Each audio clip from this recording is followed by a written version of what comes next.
under the MPP government, the financial sector has virtually collapsed. In fact, it's growing at negative 13.1%. Whilst in 2016, the financial sector was growing by some 22.3%. So that tells you clearly that the financial sector...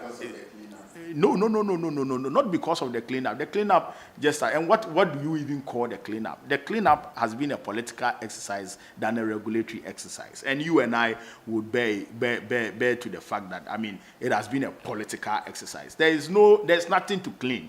Indeed, this Bank of Ghana administration appears not to know what really it takes to regulate the financial sector. And that is why the financial sector is in crisis. Because you don't extend an increase in your minimum capital requirement from 120 million to 400 million when you know that government owes about 45% of its domestic debt, to these banks, and you will need to pay.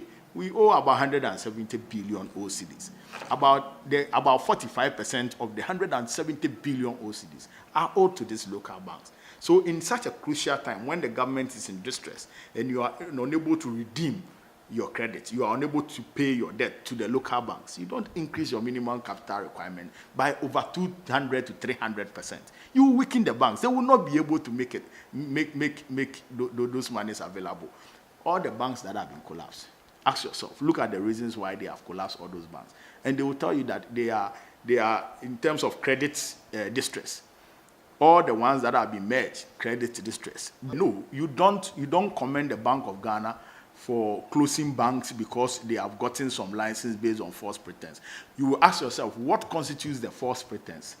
Now, we have seen many of the banks already in court complaining that no, this is not fair, and that it is political witch hunting because perhaps some political heads are behind those banks. So then they would have to collapse those banks. It's an economic warfare. It's an economic theft war, and that is going on. And it is not regulation. You don't qualify that as regulation.